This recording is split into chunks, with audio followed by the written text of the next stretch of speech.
صبح بر وقت 24 فوریه در یک میدان ساختمانی در شهرک کاشورنیکوف نویه کوراگینای کشور کراسنویارسک در منطقه سیبری غربی روسیه سه واگنچه‌ای که همچون خوابگاه برای کارگران اساسی و مرکزی استفاده میشد به کام آتش رفته است.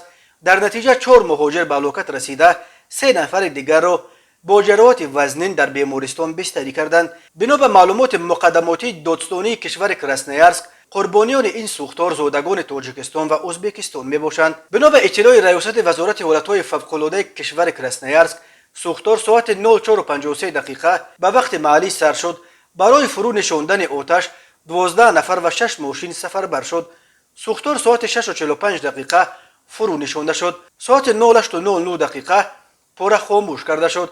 گفته می شود در اطلاعیه MCS ریاست تفتیشات کشور کراسنویارسک خبر داد که در رابطه با مرگ 4 کارگر بر اساس قسم سوم ماده 109 کودکس جنایتی روسیه به هلاکت رساندن از بی احتیاطی پرونده جنایتی گشودند.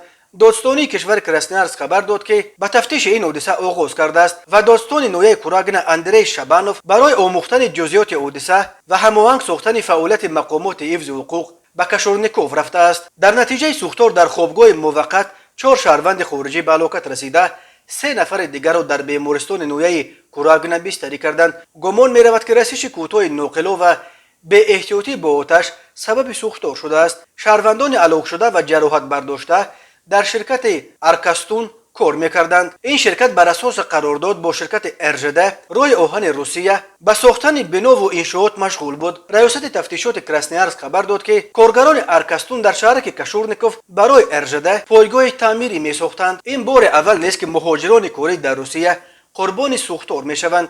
شب 12 نوامبر سال 2021 در ولایت با کراسنویارسک همسایه ایرکوتسک ساکنان محلی واگنچه خواب مهاجران را برقصدانه آتش زدند. در نتیجه 2 مهاجر تاجیک هلاک شدند. شب 26 ینوار سال 2022 بر اثر سوختار در یک گرمخانه در ولایت ولگاگراد 6 شهروند تاجیکستان از جمله 3 نفر از یک عائله جان باختند.